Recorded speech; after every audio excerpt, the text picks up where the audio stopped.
Allez, faites de toutes les nations des disciples. Cette recommandation de Jésus dans Matthieu chapitre 28, verset 19, regorge toute la raison d'être de l'Église. Comment comprendre la Grande Commission? Quelles sont ses implications?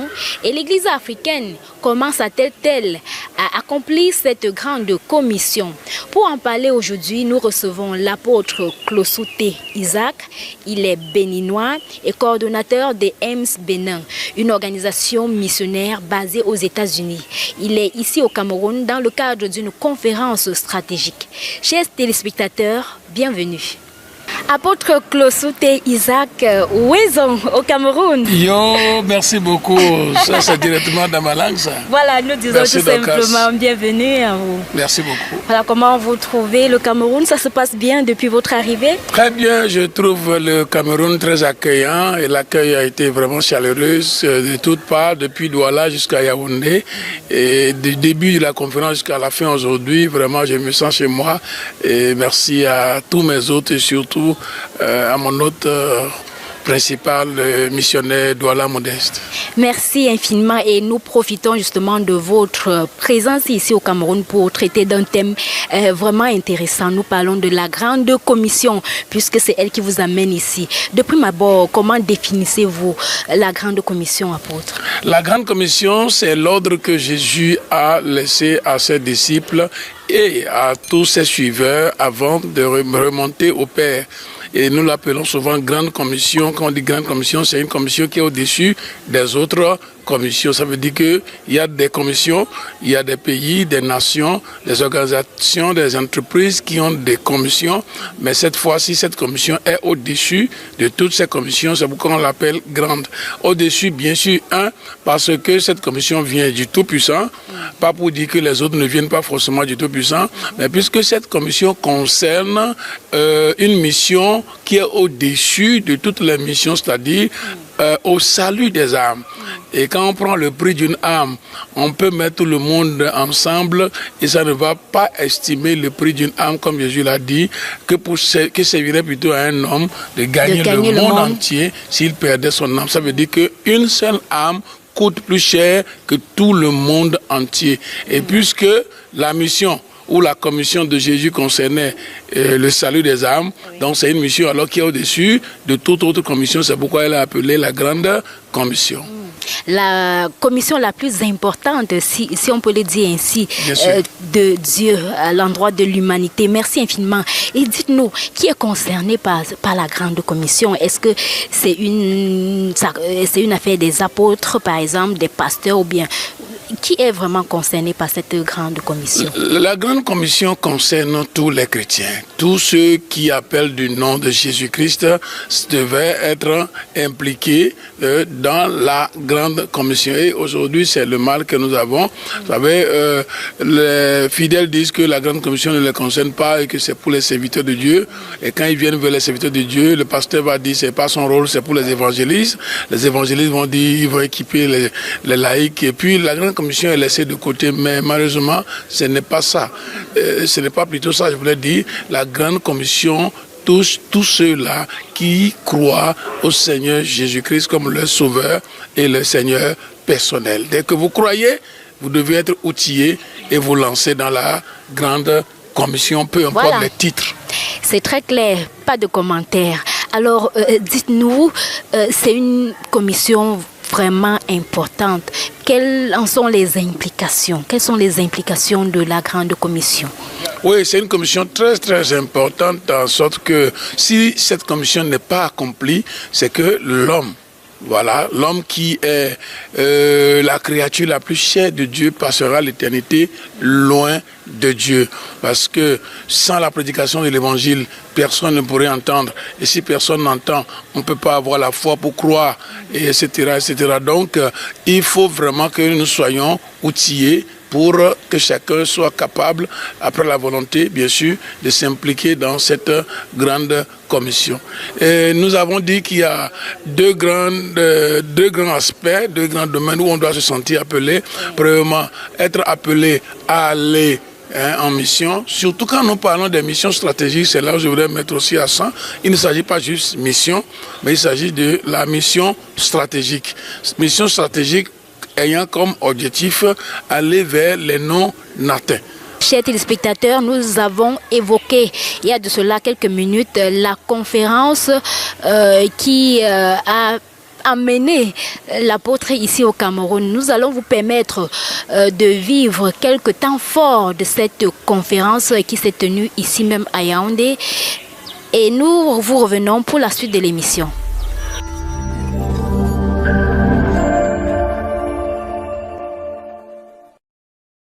Monsieur le sous-préfet de l'arrondissement de Yaoundé 3e, Monsieur le président de l'Alliance des évangéliques du Cameroun et sa suite, honorables responsables des organisations chrétiennes et institutions religieuses au Cameroun, chers participants à la conférence missionnaire, bienvenue dans cette somptueuse salle qui nous accueille pour 4 jours d'un programme intense sur les missions stratégiques au Cameroun. Chère patrie, terre chérie, Dieu est notre seul et vrai bonheur. Je m'envoie permis de vivre cet instant et de partager avec les têtes pensantes du mouvement chrétien regroupé ici aujourd'hui. Je voudrais ensuite souhaiter la bienvenue à l'apôtre Isaac Lossou qui vient du Bénin. Vous savez, le Cameroun est un pays d'hospitalité et je crois que vous avez pu l'apprécier vous-même. Soyez les bienvenus, sentez-vous bien dans ce pays qui sait ouvrir ses portes à tous qui veulent visiter. Ne vous arrêtez pas seulement à Yaoundé 3e où vous êtes. Visitez le Cameroun et vous allez découvrir ces immenses richesses. C'est touchant et ça laisse l'émotion. Lorsque une équipe de base est préparée pour soutenir le missionnaire. Très important. Et c'est pour ça que nous devons considérer ce que l'apôtre Paul a dit ici. Certains reviennent blessés parce qu'ils n'ont pas eu d'envoyeur engagé. Les données initiées par qui? Par Dieu. Il est le donateur par excellence. Et si on doit parler de nous, nous redonnons ce qu'on nous a donné.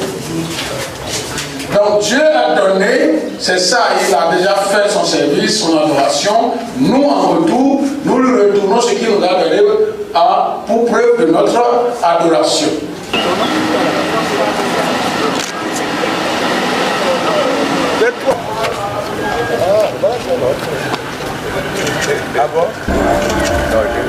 Voilà, apôtre, nous venons de voir un rassemblement qui a fait venir des hommes, des femmes, des enfants, même des serviteurs de Dieu, des chantres, tout ceci pour être outillés dans le cadre de la grande commission. Quelle est la nécessité d'un tel rassemblement? La nécessité importe beaucoup parce que tout le monde doit être formé, tout chrétien. Et parfois même c'est l'erreur que nous faisons et nous négligeons les enfants. J'ai travaillé dans les villages où pratiquement je me retrouvais à des endroits donnés avec des enfants. Mais ces gens qui étaient des enfants dans les années 95, aujourd'hui sont des adultes, certains sont des professeurs et aussi pasteurs, laïcs. Mais si on les écartait du jeu, ils ne peuvent pas venir encore ici. Donc nous devons donner la chance à chacun d'être formé, d'être outillé. Un chantre peut être missionnaire, un homme d'affaires peut être missionnaire, le pasteur devait être missionnaire.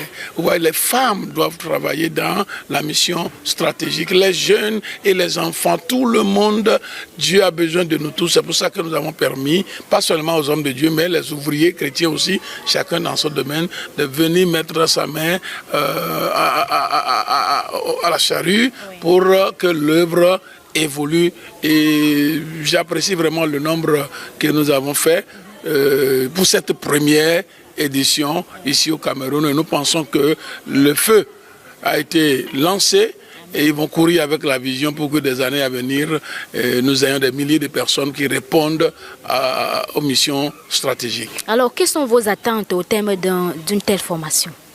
Ouais, nous espérons. La finalité de notre formation sur les missions stratégiques, c'est de mobiliser le corps de Christ pour chacun son rôle, pour chacun dans son rôle, et de ne pas les laisser partir, mais de les orienter. Merci, et nous croyons que des initiatives pareilles contribuent justement à ce que l'Église puisse reconsidérer la Grande Commission comme la commission prioritaire pour elle. Alors nous allons en ce moment permettre à quelques personnes de nous parler de leur approche, de comment ils considèrent la Grande Commission. C'est un Vox Pop, nous revenons pour la fin de l'émission.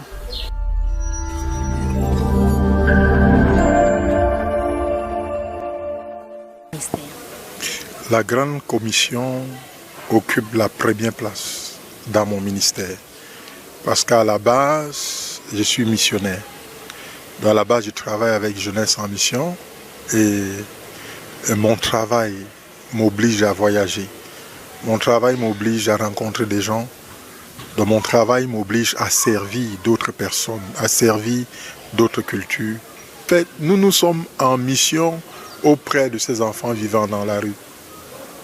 Nous sommes en mission auprès d'eux pour leur donner un bout de pain, pour leur donner un vêtement, pour leur donner de l'eau à boire. Nous sommes en mission auprès d'eux pour les écouter.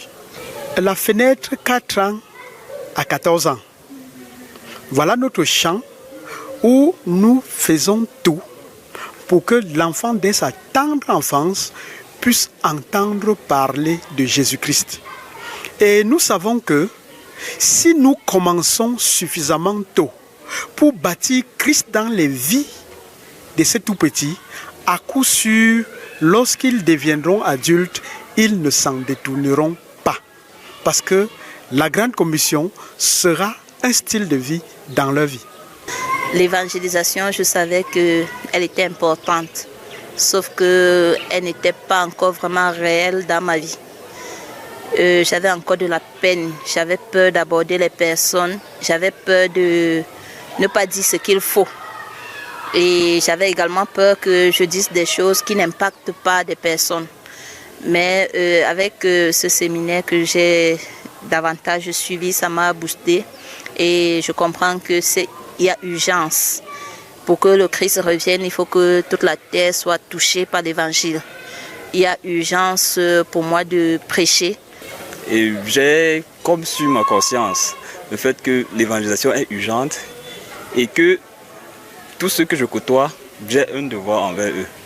Et juste la pensée de savoir qu'ils peuvent être en train d'aller en enfer, généralement ça me bouscule beaucoup. Donc c'est peut-être une stratégie ou alors une discipline que je me suis donnée. Lorsque je voyage par exemple, il faut toujours que mon voisin soit au courant de cette histoire. C'est très difficile des fois, mais avec beaucoup de combats, souvent je ne le fais pas, mais très souvent je le fais. C'est récent, puisque je suis dans la ville maintenant, je prends un taxi, je me bats à communiquer le message de l'évangile dans le taxi. C'est en attendant que ça devienne pour moi comme quelque chose de naturel. L'évangélisation déjà, elle est censée occuper la première place dans la vie de tout un chacun, ce qui est d'abord mon cas. Et la Grande Commission, pour moi, c'est de pouvoir faire ce que les autres ont du mal à faire. Donc pour moi, la Grande Commission, c'est vraiment de pouvoir atteindre des personnes qui ont non seulement du mal à accepter d'abord le Christ et aussi à accepter l'évangélisation. Et Dieu nous a donné une recommandation, allez partout dans le monde, faites mes disciples. Si nous on ne le fait pas, qui viendra le faire à notre place? Donc vraiment, le combat est déjà lancé. Et c'est pas facile, par la grâce de Dieu, ça serait facile. Parce que Dieu a dit, je ne vous abandonnerai jamais, je serai avec vous jusqu'à la fin du monde. Je pense qu'il est avec nous et c'est lui qui a la tête. On va faire le travail. Voilà, nous bénissons le Seigneur du fait que peu importe la croissance, du découragement, du relâchement en quelque sortent, il y a la flamme qui demeure et nous avons vu comment les uns et les autres s'attellent au jour le jour à faire cette œuvre de l'Éternel. N'est-ce pas encourageant, apôtre? C'est vraiment encourageant, et nous passons par ce canal pour aussi encourager le reste et pour dire fortifiez-vous, n'abandonnez pas, le Seigneur est dans cette mission avec nous et que Dieu fortifie chacun de nous à continuer davantage. Alors pour sortir de cette émission, vous allez donner un conseil à l'Église en général et à l'Église en Afrique en particulier en ce qui concerne la Grande Commission. Quel sera votre conseil? Si un conseil que je vais donner à l'Église en Afrique en particulier, dans le monde en général, c'est que nous puissions nous unir. Christ, c'est un seul Christ, nous n'avons pas deux. Que l'Église en Afrique s'unisse, que l'Église dans nos nations s'unisse, que les aînés pensent aux fils et que les fils pensent aux pères. Et que les doctrines, ces petites doctrines-là ne nous divisent plus. Que chacun se lève la main dans la main de l'autre pour qu'ensemble nous puissions faire de la Grande Commission notre priorité, non seulement notre priorité. Nous pensons que si chacun jouait son rôle, nous pourrons faire de la Grande Commission une mission achevée. Et c'est ce à quoi j'invite l'Afrique de façon particulière, que chacun se lève pour aller vers les non-atteints, ceux qui meurent. Comme quelqu'un l'a dit, si les chiens de chasse, soit 4 ou 5 ou 3, n'ont pas de cible, ils se mordent entre eux plutôt. Mais quand ils voient maintenant un gibier ou un agouti en face, eux tous courent vers la même direction. Je voudrais que l'Église se lève dans sa vision et voit les âmes qui meurent et qu'on laisse les divergences pour aller régler ce problème-là impératif pour le Seigneur. C'est ma prière, c'est mon conseil et je l'adresse à tout le monde en général et en Afrique en particulier. Il est temps pour que nous atteignions les âmes perdues, surtout vers les nations non atteintes. Nous n'avons pas assez de temps. Certains pensent qu'ils ont du temps. Jésus a dit, je reviens bientôt. Non seulement ça, chacun a son temps de quitter, chacun a son temps de force, et même s'il vit, il n'a plus l'élan qu'il avait pour travailler. Comme quelqu'un l'a dit, les aliments que nous mangeons aujourd'hui nous tuent plus que nos pères.